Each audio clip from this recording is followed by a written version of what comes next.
Hello స్నేహితులారా, సుమారు 4500 సంవత్సరాల క్రితం ప్రపంచంలోని ఒక అద్భుతాన్ని ఈజిప్టులో నిర్మించారు. ఇది ఈ రోజుకి కూడా మనుషులను ఆశ్చర్యపరుస్తోంది. అదేమిటంటే గిజా మహాపిరమిడ్. 147 మీటర్ల ఎత్తుతో ఇది ప్రపంచంలో 4000 సంవత్సరాల పాటు ఎత్తైన నిర్మాణంగా నిలిచింది. ఈ పిరమిడ్లను నిర్మించడానికి పెద్ద పెద్ద రాళ్లను ఉపయోగించారు.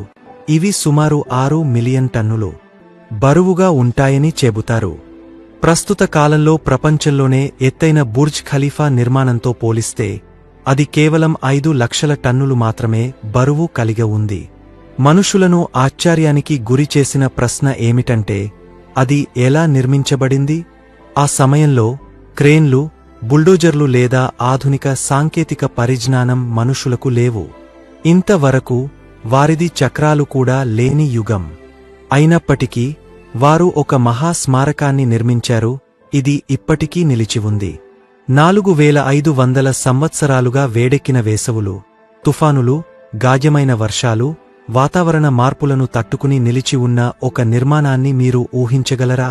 ఇటువంటి పాతది మరియు అంత పెద్దది అయిన మరో నిర్మాణం ఇప్పటి వరకు నిలిచి ఉండటం లేదు. ఇది ఎలా సాధ్యమైంది? రండి ఈ వీడియోలో పిరమిడ్ల రహస్యాన్ని అర్థం చేసుకుందాం. Great Pyramid is arguably the most enigmatic structure on the face of the earth. Built around 2500 BC, it is the tallest structure on earth for more than 3,500 years. Built as gargantuan tombs of shining white limestone, the pyramids were designed to hide dark. Giza మహాపిరమిడ్ అనేది భూమి మీద అత్యంత రహస్యమైన నిర్మాణం అనడంలో ఎటువంటి సందేహం లేదు. మొదటగా 2500 బిసిలో నిర్మించబడింది. ఇది 3500 సంవత్సరాలకు పైగా భూమి మీద ఎత్తైన నిర్మాణంగా ఉండింది. శ్వేత రంగురాయి లైమ్స్టోన్తో మెరిసే భయంకరమైన సమాధులుగా నిర్మించిన పిరమిడ్లు. చనిపోయినవారి రహస్యాలను దాచడానికి రూపొందించబడ్డాయి. కాలాన్ని ఎంత వెనక్కి తీసుకెళ్తే అప్పట్లో ఏమి జరిగిందో, ఎలా జరిగిందో ఖచ్చితంగా తెలుసుకోవడం అంత కష్టంగా మారుతుంది. గిజా మహాపిరమిడ్ను 2520 బిసి సంవత్సరంలో ఫిరావో ఖుఫు నిర్మించాడని అంచనా. ప్రాచీన ఈజిప్టు రాజులు ఫిరావోలు అని పిలువబడేవారు. ఫిరావో ఖుఫు గురించి మనకు ఎక్కువ సమాచారం లేదు. అయితే అతను ఈజిప్టు పాత రాజ్యంలోని 4వ వంశానికి చెందిన 2వ రాజుగా ఉన్నాడు. అతని పాలన ఒక వివాదాస్పద విషయం. కొంతమంది చరిత్రకారుల అంచనాల ప్రకారం 23 సంవత్సరాలు, కొందరి ప్రకారం 34 సంవత్సరాలు, మరికొందరి అంచనా ప్రకారం 60 సంవత్సరాలకు పైగా. ఈ పిరమిడ్ నైలు నదికి పశ్చిమ ఒడ్డున ఉంది. మీరు దీని ఫోటోలు లేదా వీడియోలు చూస్తే ఇది ఏకైక పిరమిడ్ కాదని గమనిస్తారు.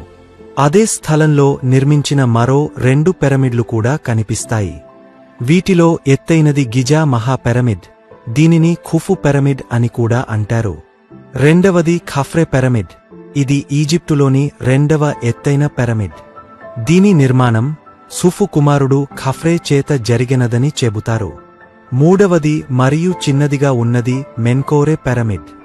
ఈ 3 పిరమిడ్లు మాత్రమే ఆ యుగం నుండి మిగిలి ఉన్న ముఖ్యమైన స్మారకాలు.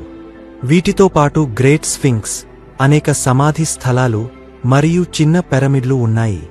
మొత్తం 118 పిరమిడ్లు వేర్వేరు ఆకారాలు మరియు పరిమాణాలలో ఉన్నాయని చెప్పబడింది. వాటిలో అనేకం వాతావరణ మార్పులతో ధ్వంసమైపోయాయి. చాలా తక్కువ పిరమిడ్లు మాత్రమే మంచి పరిస్థితిలో ఉన్నాయి. వాటిలో అత్యంత బాగా సంరక్షించబడినవి ఈ 3 పిరమిడ్లు, ముఖ్యంగా గిజా మహాపిరమిడ్. ఈ పిరమిడ్లు ఎందుకు నిర్మించబడ్డాయి? అదే కారణంతో అనేక ప్రాచీన స్మారకాలను నిర్మించారు. ఇవి సమాధులుగా నిర్మించబడ్డాయి. ఫిరావోలు ఈ పిరమిడ్లలో సమాధి చేయబడ్డారు. స్నేహితులారా, ప్రాచీన ఈజిప్షియన్లు పునర్జన్మను విశ్వసించేవారు. మృతితో జీవితం ముగసిపోదని వారు నమ్మేవారు.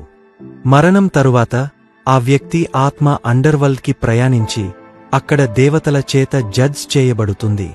మంచిగా జీవించినవారు మరణాంతర జీవితంలో అమరత్వాన్ని పొందుతారు. అందుకే మరణాంతర జీవితానికి సిద్ధం కావడానికి ఫిరావోలు తమ రాజ్యాధికారం ఉన్నప్పుడు తమకు సమాధులను నిర్మించుకునేవారు. ఫిరావోతో పాటు పెద్ద మొత్తంలో ఆహారం, ధనము, నగలు, ఫర్నిచర్ మరియు బట్టలు పిరమిడ్లో సమాధి చేయబడేవి.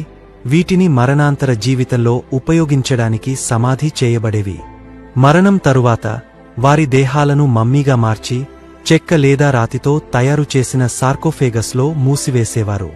ఈ పిరమిడ్లు సమాధులుగానే నిర్మించబడ్డాయని మనం ఎలా తెలుసుకున్నామా అనేది మీకు ఆశ్చర్యం కలిగించవచ్చు.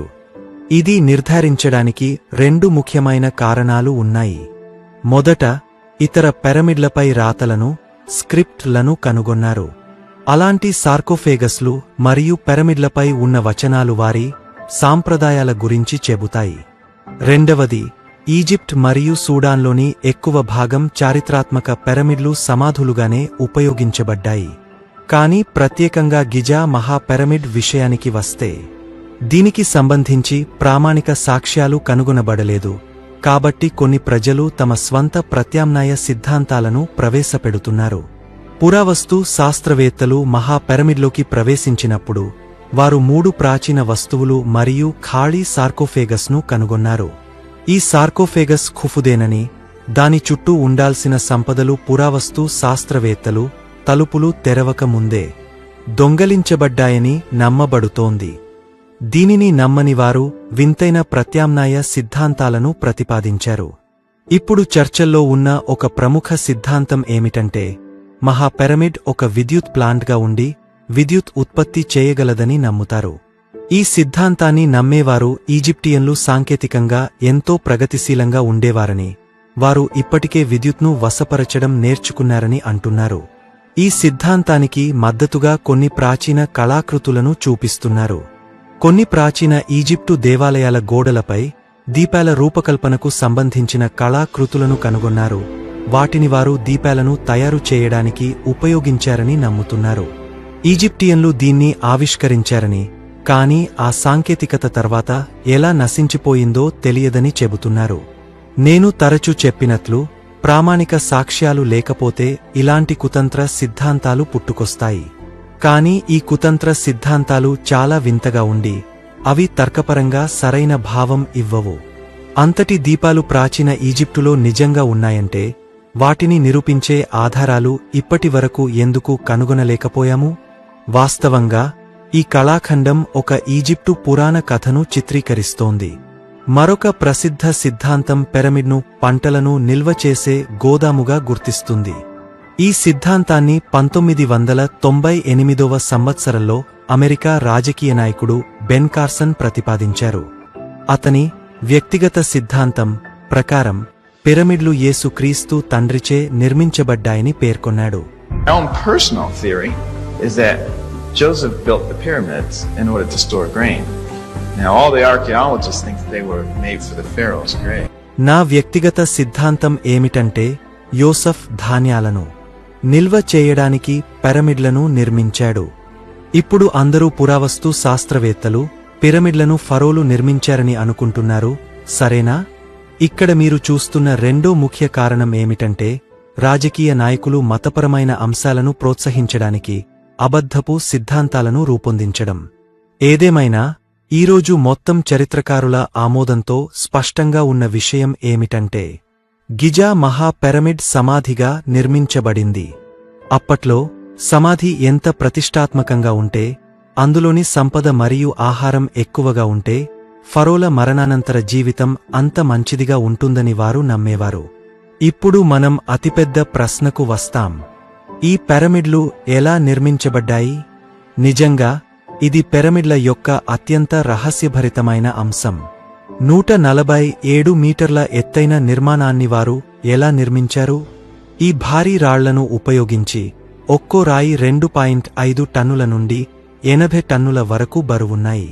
ప్రతి రాయిని అతి నిశితంగా, సరిసమానంగా చెక్కారు. ఆ సమయంలో చెక్కడానికి ప్రమాణాత్మక పనిముట్లు లేవు. చక్రాలు కూడా ఉపయోగించినప్పుడు రాళ్లను ఎలా పైపైకి కట్టారు? ఈ సమస్తం 20 సంవత్సరాల వ్యవధిలో చేశారు. స్నేహితులారా, గిజా మహా పిరమిడ్ 20 సంవత్సరాలలో నిర్మించబడినట్లు చెప్పబడుతోంది.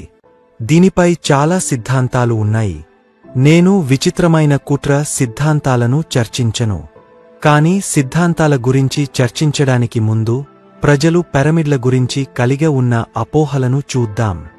సినిమాల్లో పిరమిడ్లను నిర్మించడానికి బానిసలను ఉపయోగిస్తున్నట్లు చూపిస్తారు.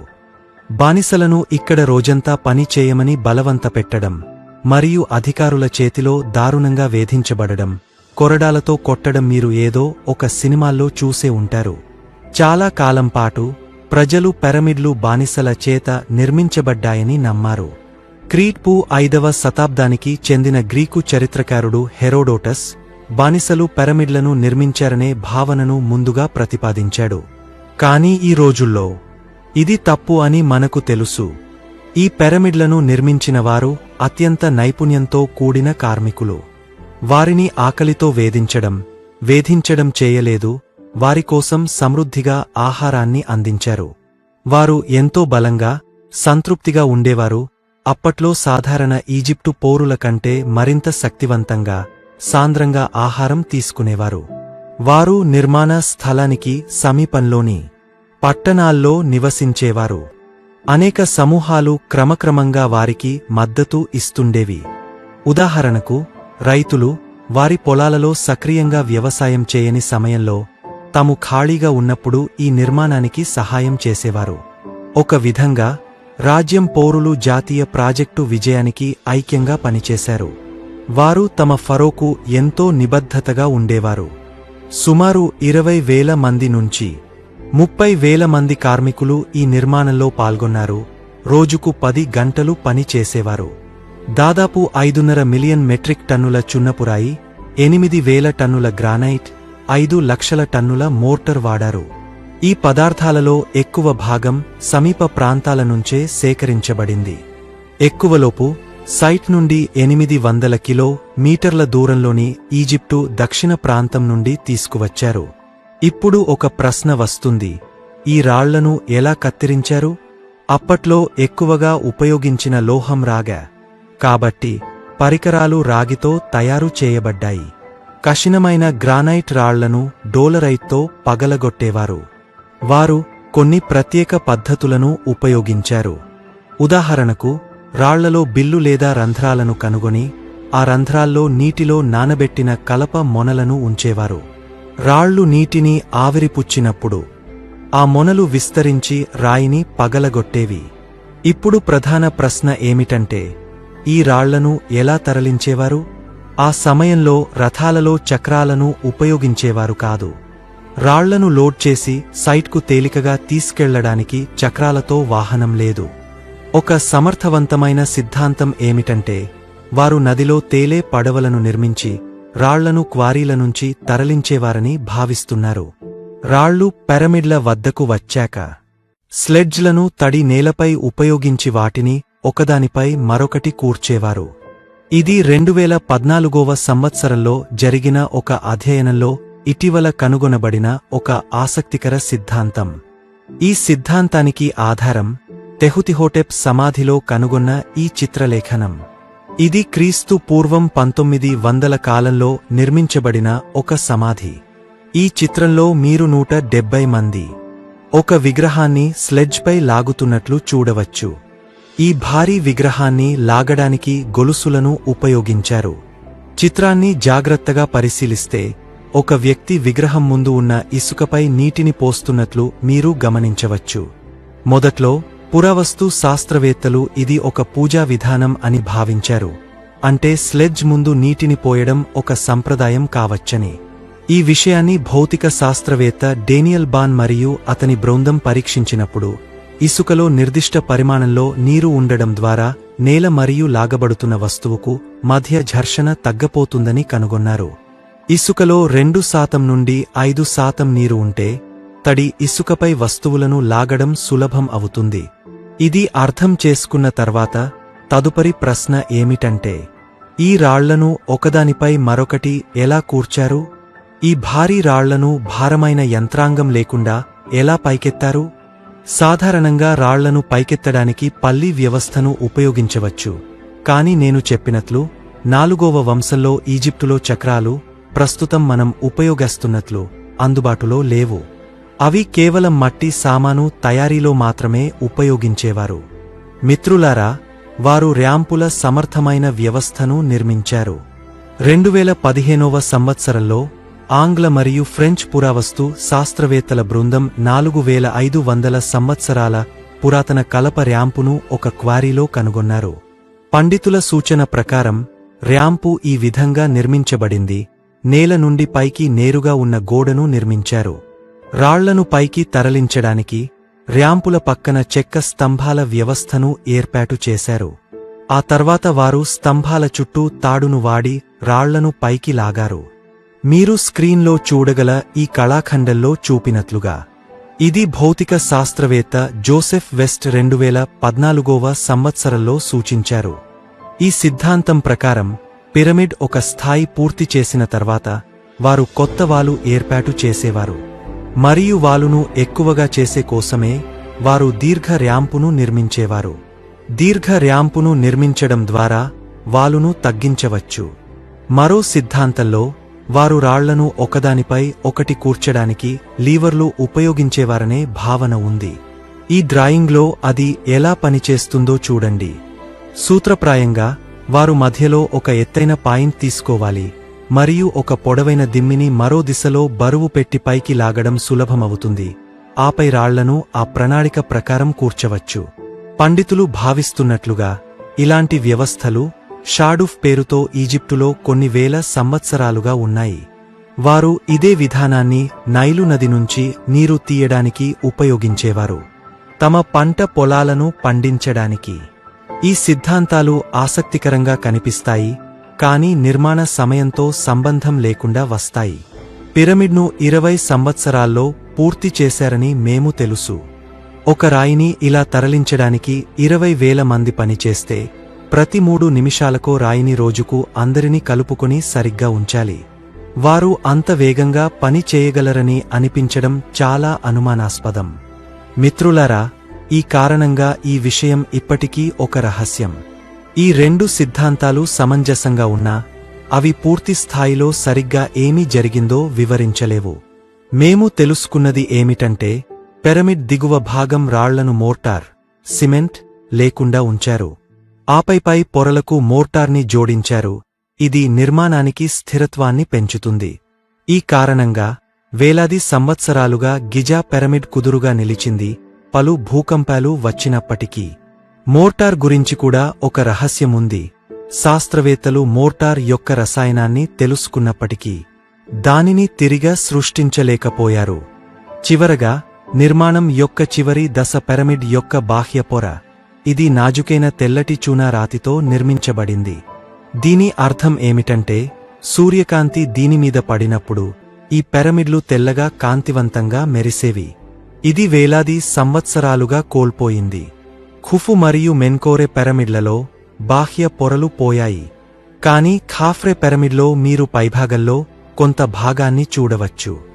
నిర్మాణం నుండి డిజైన్కు వెళితే పిరమిడ్ల రూపకల్పన చాలా అద్భుతంగా ఉంటుంది.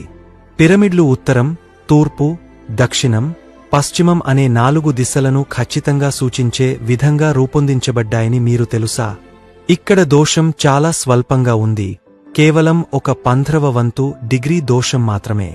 ఇవి 4 దిశలను ఖచ్చితంగా సూచించడానికి నమ్మబడుతున్నాయి. ఇది ఎలా సాధ్యమైంది? అప్పట్లో కంపాస్ లేదు, జిపిఎస్ వంటి ఆధునిక సాంకేతికత లేదు. తిరిగి పరిశోధకులు తమ సిద్ధాంతాలను వెల్లడించడానికి ప్రయత్నించారు. ఈజిప్టియులు ఇలాంటి ఖచ్చితత్వాన్ని ఎలా సాధించగలరో అర్థం చేసుకోవడానికి పరిశోధకులు ప్రయత్నాలు చేస్తున్నారు. ప్రసిద్ధ సిద్ధాంతం సరద్ సమానచాపలాన్ని అనుసరించడం ద్వారా సాధ్యమని చెప్పబడింది. భూమి త్రిపురం వల్ల రోజు మరియు రాత్రి సమానంగా ఉంటాయి. నేలపై నీడ తూర్పు మరియు పశ్చిమ దిశలలో ఉండేది. ఈ విధానాన్ని ఉపయోగించడం ద్వారా పిరమిడ్ యొక్క లెక్కలలోని దోషం సమానచాపలంలో నీడలలో కనిపించే దోషం వరకు ఉంటుంది. 2వ సిద్ధాంతం నక్షత్రాల గురించి అనుకుంటారు. ఆకాశంలోని నక్షత్రాలను ఈజిప్టియులు తమ రూపకల్పనకు అనుసరించారని నమ్మబడుతోంది. 1989వ సంవత్సరంలో రాబర్ట్ బవాల్ అనే రచయిత మరియు ఈజిప్టాలజీ అభిరుచి కలిగినవారు ఓరియన్ కారెలేషన్ థియరీతో ముందుకు వచ్చారు. ఆయన గిజాలోని 3 పిరమిడ్లు ఓరియన్ బెల్ట్లోని 3 నక్షత్రాలతో సమానంగా సజ్జితం చేయబడ్డాయని పేర్కొన్నారు. ఈ అమరిక అనుకోకుండా కాదు, ప్రాచీన ఈజిప్టియన్లు ఖగోళశాస్త్రాన్ని తెలుసుకునేవారని ఆయన నమ్మారు. వారు రాత్రి నక్షత్రాలను పరిశీలిస్తూ వాటి ఆధారంగా పంటలను అనువైన సమయంలో పండించేవారని భావించారు. చరిత్రకారులు ఈ థియరీని అసాధారణమైనదిగా భావిస్తున్నారు. అసాధారణం అంటే సాంప్రదాయకంగా అంగీకరించబడని విషయాలను సూచిస్తుంది.